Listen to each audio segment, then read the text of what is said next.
brought you by Silver Pumps and Motors. Top quality और consistent performance के लिए सिर्फ सिल्वर पंप्स नाम याद रखना. ఈ మధ్య విమానాలు సడన్ గా ల్యాండ్ అయినా సరే అదొక షాకింగ్ న్యూస్ గా మారుతోంది. బ్రిటన్ కి చెందిన ఒక ఫైటర్ జెట్ మన దేశంలో ల్యాండ్ అయింది. విదేశీ విమానం, అందులోనూ ఫైటర్ జెట్ మన భూభాగంలో దిగడం ఇప్పుడు అందరినీ కూడా ఆకర్షిస్తోంది. తిరువనంతపురంలో British fighter jet emergency landing జరిగింది. అత్యవసరంగా దిగింది F-35 యుద్ధ విమానం.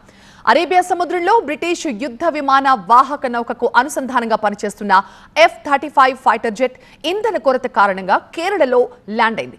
ఈ మధ్య భారత నేవీతో బ్రిటన్ నేవీ సంయుక్త విన్యాసాలు కూడా చేసింది. ఇందులో భాగంగానే అరేబియా సముద్రంలో ఉన్న బ్రిటన్ యుద్ధ విమాన వాహక నౌక ప్రస్తుతం కేరళలో దిగడంపై ఇండియన్ ఎయిర్ ఫోర్స్ వివరణ కూడా ఇచ్చింది. F-35 ఫైటర్ జెట్ మన దేశంలో ల్యాండ్ అయిన సమాచారం తమకి ఉందని, ఇందుకు తామే తోడ్పాటు కూడా అందించామని మన వాయుసేన చెప్పింది.